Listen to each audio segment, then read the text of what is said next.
সমুদ্রে স্নান করতে চলে এসেছি। তো স্নান টান করবো এখন, কিন্তু এত ভিড় দেখছি যে শীতকালেতেও এত ভিড় দেখা যায়, যেখানেই তাকাচ্ছি সেখানেই গিজগিজ হচ্ছে ভিড়।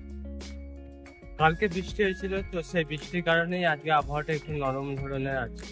তো এখনো মেঘলা হালকা হালকা আছে, তো আবহাওয়া বেশ নরম, তো এনজয় করা যাচ্ছে। আর এখন আমার চোখ মুখ খুলে আছে এই কারণে, কারণ কালকে রাত্রিবেলা ঘুমের অভাব হয়েছে, এই জন্যই চোখগুলো খুলে আছে। আর স্নান টান করার পর কিছু খেয়ে দিয়ে আরাম বিছানায় গিয়ে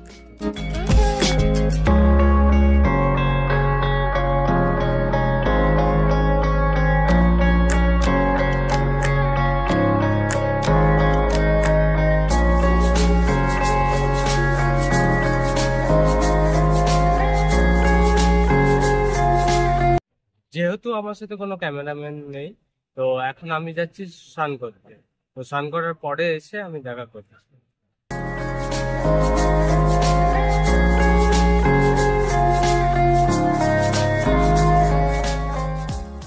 যতটা মজা হচ্ছে ততটা টায়ারিং আছে। তো স্নান করা আমার শেষ হয়ে গেছে। স্নান করার পর চোখে এখন ধোঁয়া দেখছি, এটা জলে তো মাথার জন্যে না অরিজিনালি এই চোখে কিছু প্রবলেম হলে বুঝতে পারছি না, তবে এইটাকে যেন একটু অমৃত স্বাদ পাবে। মজা পেল।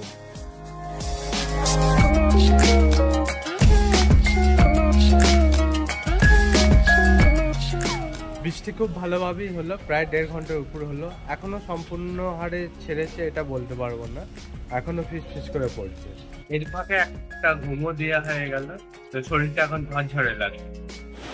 তো বৃষ্টির পরে এখন সমুদ্র উথাল পাতাল হচ্ছে, তো কাউকে নামতে দিচ্ছে না, এই অবস্থা। তো অনেকটাই কাছে চলে এসছে। বৃষ্টির কারণে দীঘার যেন সৌন্দর্যটা আরো বেড়ে গেছে। আমি এর উপর দিয়ে হাঁটছি, এইদিকে সমুদ্র। আমি একাই এসছি, তো সেই আমি যেভাবে ব্লগটা করতে চাইছি ঠিক সেভাবে হচ্ছে না, কারণ একজনকে প্রয়োজন যে আপনার শটগুলোকে তুলে দেবে। তো সেই কারণে আমার মনের মতন ঠিক হচ্ছে না ব্লগটা। এমনি এখন আমি এই শটটা দেখলাম যে ফোকাস সরে গেছে, তো এই কারণেই একজনকে প্রয়োজন।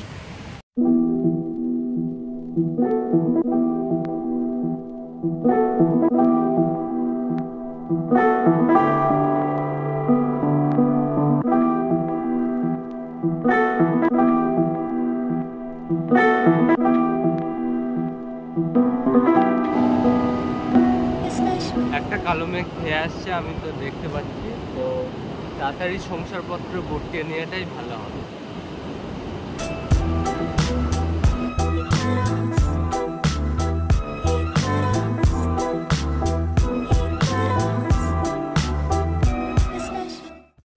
Good morning. আজকে সেকেন্ড দিন। তো সেকেন্ড দিনের উদ্দেশ্য কি আছে জানি না।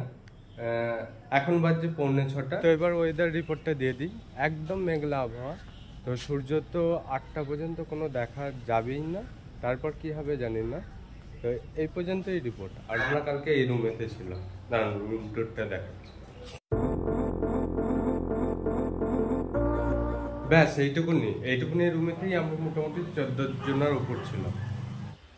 আর আমি এখন আছি এই ছাদের মধ্যে, আর এইখানে হেলিপ্যাড আছে, দেখতে বেশ ভালোই লাগে। যাব। আমার কাছে যদি ড্রোন থাকতো তাহলে ভালো করে হয়তো বোঝাতে পারতাম। ছাদ থেকেই ভালো করে দেখা যাচ্ছে। এবার কিছু সিনেমেটিক নেওয়ার চেষ্টা করব যদি হয়।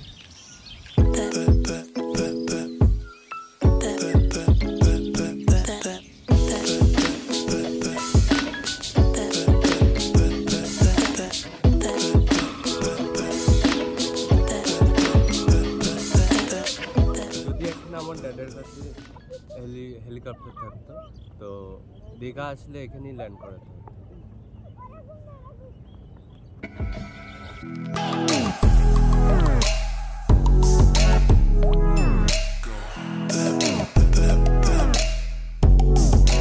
তবে বলছিলাম না 8টার পর হয়তো আকাশটা একটু ক্লিয়ার হবে, তো আপাতত ক্লিয়ার হচ্ছে, মনে হচ্ছে হালকা হালকা সূর্য দেখা যাচ্ছে। পরে কি হবে জানি না, আবহাওয়ার কথা তো কিছু বলা যায়। তো এখন গিয়ে ভাবছি যে হোটেলে গিয়ে শুয়ে পড়বো। ব্যাস। ঘুরতে এসে যদি আমি ঘরের ভেতরেই বন্দি থাকি তো ঘুরতে আসার মানেটাই বদলে যাবে। তো মানেটা ঠিক রাখার জন্য এখন বেরোচ্ছি বাইরের দিকে।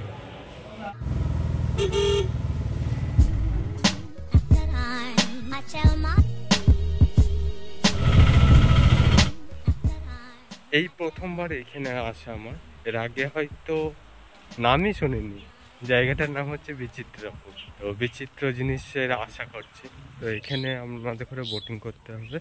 তো ম্যানগ্রোভ অরণ্যের জন্য এখানটা বিখ্যাত। তো 5 দিন 8 জন একটা বোট নিতে হবে।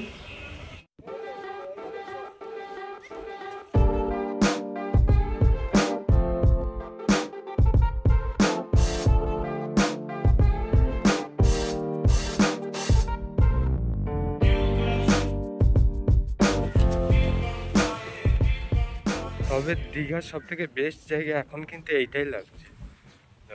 বিচিত্র বলেছে তো বিচিত্র ভাবেই আমাকে আশ্চর্য করেছে।